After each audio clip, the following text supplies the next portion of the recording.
Hey guys, welcome to another ride in Strugglebus, where every wheel is an empty triangle. So it's been a long ride, but every journey has to come to an end. And it's time for this one to come to its end too. Why does everybody look so sad? It's just a game. I mean, every game has to come to an end. Oh, you guys thought I was kicking you off the bus. No. This bus has many miles left in it still. Don't worry about that. I'm talking about this game in front of us. It's coming to an end. And it looks actually to be firmly an end game. And there are a lot of important things going on in this end game. So it's far from decided. So let's go over it. It's White's turn. Where should she play? And why there? To answer those questions, you need a good understanding of endgame. So let's go over the basics. And while it's certainly not the flashiest part of the game, it's easy for a player to lose 15 points if they don't have a good grasp of endgame. How many of your recent games have come down to 15 points or less? Most of those probably came down to endgame deciding who won or lost that game. To start the discussion of endgame, we first need to go over a few terms, some of which you're already familiar with. We need to discuss Sente and Gote as well as double Sente. You most assuredly already know what Sente and Gote are, but what's double Sente? Well, for due diligence, let's go over all three terms. So Sente is a move that your opponent has to respond to. So an example of a Sente move here is when Black plays G17. If White does not respond to this, then he's going to lose too many points. So this is a move that White has to respond to, and so we call that Sente. A Gote move is the opposite of that. It's a move that does not need to be answered, like H9. In fact, White playing H9 here, Black ignored to play his Sente move. But these are two terms that we already know. Double Sente is probably a new one for you though. Fortunately, double Sente is pretty easy to understand. Double Sente is a move that is Sente for either player. So in this example, A6 and A7 are considered double Sente. If White plays A7, then Black is going to respond and ends in Sente for White. Compare that to if Black plays A6 instead, same thing, it's going to turn into Sente for Black. So this is considered double Sente because whoever plays here gets Sente. As you can imagine, moves that are double Sente should be played as quickly as possible. Of course, you have to find the right timing for it, because a move like A6 is only Sente in endgame. Good thing we're going over endgame stuff though, right? So now that we've gone over what Sente and Gote and double Sente are, we can start going over the basics of endgame. The basic idea of what to do during endgame is straightforward enough, but finding the actual correct move can be difficult, just like so many of their concepts we go over. Don't worry though, guys. One day the game will get easier, and it'll make more sense for you. No, it won't. Okay, let's get into the basics. So during endgame, you and your opponent are fighting over the handful of points that are still available on the board. And it's up to you to find a way to get more of them than your opponent. And there are a few ways that we do that. In general, it comes down to this. You need to identify what endgame moves exist on the board that can actually gain or reduce points. Of those, you need to figure out if they are double Sente, Sente, or Gote, and you pretty much prioritize them in that order. Of course, figuring out if a move is actually Sente or not is easier said than done. But don't worry too much about that for now. If we can get to the point where you're evaluating the board enough to find the Sente moves, I'll consider it a success. Over time, you'll get stronger with it. The other thing you have to figure out is if you're actually in endgame yet. Are there still big moves on the board? Are there groups that are not settled yet? If so, then you're not in endgame. But if every group is settled and there are only small moves left on the board, then it's likely time to start playing endgame moves. So you've decided that you are in fact in endgame. So where do you play? As I mentioned before, you need to prioritize Sente moves over Gote moves, and bonus points if they're double Sente. Each player is likely going to have some Sente moves, and some of those are even going to be double Sente moves. Those should be the moves that you play first. And what is cool is you can often chain them together, as long as you're the first one to get to them. The difference between you getting to all the double Sente and Sente moves and then your opponent doing them instead is often quite large. Before I get to the example of that, I want to finish going over what to look for. If there's a double Sente move, that should be your top priority. Play that move. If there are no double Sente moves, then look for Sente moves and play those. Then, if there are no more Sente moves, all that's left for you are Gote moves. If you're left playing a Gote move, then try to find the one that's worth the most points. Most endgame moves are only going to be worth just a few points, but there are going to be some that come up often enough that are worth 8 or more points. And if there's an endgame move that's that big, even if it's Gote, often your Sente moves aren't actually Sente because they don't threaten as many points as the big Gote move. In general, though, you're going to want to play your double Sente moves, and then your Sente moves, and then finish with the largest Gote move you can find. But you got to be careful when you're determining if a move is actually Sente or not, because if you lose momentum by playing a Gote move too early, you can lose out on a lot of points. We have a good example in front of us here that shows that exact thing. Let's take a look at this board and figure out all the endgame moves, and if they're double Sente, or Gote. It's White's turn, so we'll be doing this from White's perspective. Let's take a look at the moves I consider to be double Sente. On this board, A7 is double Sente, as I already went over, and for the same exact reason, T4 is also double Sente. So those are the first two moves I'm likely to play here. Now let's look at our Sente moves that are worth points. There appear to be a bunch of them. N17 looks like it's Sente, as does P9 and D11. I would probably also consider L14 to be Sente. How about C17? Would you consider that Sente? I'm not so sure that I would, but it might be worth taking the risk of playing it as your final Sente move if you think your opponent is going to answer, but it might not be if there's a larger Gote move on the board, such as T13. Now that we've identified our Sente moves, it's time to identify the big Gote moves. There are a few that jump out at me. Capturing at T13, as I already mentioned, is pretty big, because whoever captures it gets a good follow-up that happens to be Sente. So T13 is almost Sente. Connecting at E7 is also pretty big, and as is H9. So let's take a look at what White would play in this situation. So first, White's going to start by taking the double Sente moves. I'm going to take A7 and then T4. And now that the double Sente moves are gone, White's going to go grab all the Sente moves that we talked about. So she's going to play here, and she's going to play here, and she's going to play here, and we can actually even push one more time. And then here I mentioned, can we play C17? And I probably wouldn't, because T13 just is larger. So this ends in Gote, and now it's Black's turn to make the same considerations that White did. Sadly for Black, he's missed his opportunity to get a lot of the big points that were on this board. But what would have happened if White didn't think about which moves are double Sente and Sente, and just chose to play a big Gote move instead? So let's go back before all this and assume that instead here, White just played the large Gote move on the board. Now Black gets to take all the double Sente and then Sente moves. So let's take a look at what that would look like. For some more practice with this concept, let's go through the same thing but with Black this time. Let's find the double Sente moves, then Sente moves, and big Gote moves. The double Sente moves are easy because we've already identified them a few times, but Black can play at A6 for double Sente and T5 as well. After that, we should look into our Sente moves. And so Black has G17, which White will answer at F17, which then makes H19 Sente, and then a trickier sequence to find is H9, which White will respond to, and then G8 is also Sente in that situation. So those are our Sente moves. For large Gote moves, we have O16 and T15. So let's take a look at how Black could play this endgame sequence out. So Black would start with A6 and get his Sente there, and then play T5 and get his Sente here. And then he would get his Sente at G17 and H19. And then he can play H9, which White would have to answer here. And then he can play this, which has some trickiness with F6 if White ignores this. So White is not going to ignore this. And now Black can play a large Gote move, either T15 or O16. So let's just say we play here. So now for the important bit. Let's compare the score for these two situations. And score estimator is being a little silly, so we're going to have to do a couple extra moves just to make sure that it's acting okay. So in this situation, Black is ahead by about 6.5 points.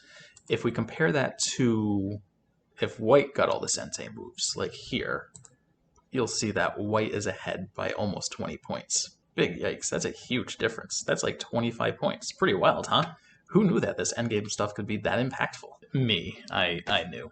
So whoever gets to be the first to play all these big endgame moves is going to have a large advantage this game. I like to refer to these types of sequences as the Sente Train. And this game is a perfect example of it. Here, White just got to play Sente move after Sente move after Sente move. Choo-choo! All aboard, bitches! Getting all the big endgame points. He's riding the Sente Train to victory. The next thing I want to go over are the typical big endgame moves, because there are a number of them that show up frequently that you should be mindful of. They are common enough that some of them show up in this very same game. Most of them are various flavors of second line moves, and the first one is when both players can extend to play a 2/2 stone in the corner, like b18 in the top left corner here. In this game, white ended up getting it. This is a big endgame move, and as improbable as it seems, the difference between white playing b18 versus black playing b18 is something around 8 to 10 points. If you don't believe me, try playing it out yourself and comparing the local score based on who plays b18 first. I think you'll be surprised at how much a move like b18 is actually worth. The next typical endgame move is Hane on the second line, which happens just a few moves later on in this game, when white plays s5. This move is big because after the initial exchange, as seen here, there's a Sente follow-up for whoever plays it. In this case, after white Hanes and connects, t4 is a Sente move for white. On the other hand, if black had played the second line Hane at s8 and then connected in this example, then black has a Sente move at t7. So because of that, this is a pretty large endgame move. And then we have the king of big endgame moves, the monkey jump. I have another video about monkey jumps, but to make sure this video is self-sufficient, let's show one in action here. So let's say instead of playing s5, white chose to play s6. A monkey jump can happen when there's a second line stone, such as s6, that's not blocked. You can then play a stone on the first line 3 lines away. So if black chooses to not play this, then we can see a monkey jump here, white playing t3. Black cannot stop this connection, and typically will answer by connecting on the second line. So in this situation, we'd expect it to look like this. And you'll notice that this ends in Sente, and it got a lot of points for white. So that's why this is such a large endgame move. This is about as good as it gets for an endgame. The final typical endgame move I want to go over is the Hane in the first line. Oh, I can see in his eyes, he's about to dive pretty deep into a nuanced thing. You guys know how he can get sometimes. Just sit back and let him have his fun. Pretty much every game is going to end with multiple first-line Hanes. Really the only important ones, though, are the ones that end in Sente, so it's important to understand if they do or they don't. So let's take a look at our example game and figure out which first-line Hane moves are Sente or Gote. Let's start with 2 easy examples, and for these, let's just keep the question to the local exchange, because our stronger players are going to answer these questions a little differently if we consider the whole board. Anyway, let's start with t4. Does this Hane end in Sente? Well, let's take a look. Black answers, and then white connects. And now black is left with this weakness, and so he has to connect. So white retains Sente here. This first line Hane is Sente. Now let's take a look at a17. Is a17 Sente? Well, black will answer by blocking, and then white connects. But now there's no weakness here because of the c16 stone. So black has no weakness to fix, so this ends in Gote for white. The next 2 examples are a little tougher because both of them have second line stones that can potentially help protect the cut that gets left behind at the end. And depending on where those second line stones are, they do or do not fix the cut. So let's take a look at a7. Is a7 Sente, or does the b12 stone protect this cut? Well, let's see what happens if black ignores this. White can play the Atari and then keep on pushing the Atari and then can connect up to the d12 stone. So in this case, this is very much Sente, and the b12 stone was too far away to make this Gote. If it was closer, though, then this may end in Gote for white, but here it ends in Sente. Okay, one more example about figuring out if a first line Hane ends in Sente. So let's go back and take a look at J19. Does J19 end in Sente? This one I'm leaving for you to figure out. I want you to read the sequence out and see if this one ends in Sente for white or not. This one's deceptively tricky. Let me know in the comments if you consider it to be Sente or not, and why. I'm curious about your thoughts on this one. It is a little tricky. I still have a few more things to show you about first line Hanes. They're pretty nuanced. The first one is that it's important to know that if there's a second line stone down the line, it often fixes the cut that's left behind, but only if that second line stone's close enough. If it's too far away, it can't help.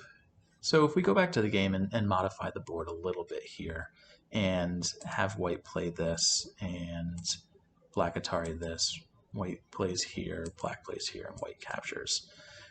When we play this Hane, we've got the second line stone at s12, but in this situation, it's just too far away. If white plays elsewhere, black can play here and Atari along, and then set up a net. So if there's enough room, it doesn't matter that there's a second line stone because you can eventually set up this net. On the other hand, if we modify the board a little bit, and before black plays here, if this stone was instead here, then this is going to protect the cut.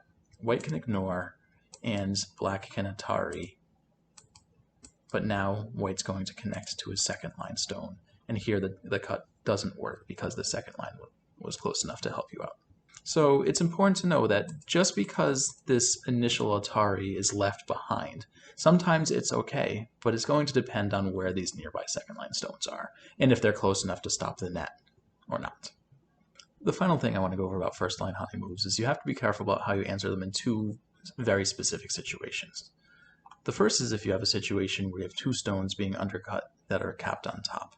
So that situation would be if we modify the board like this, with black having two stones here and white having this stone, and make it white's turn so white can play this hane.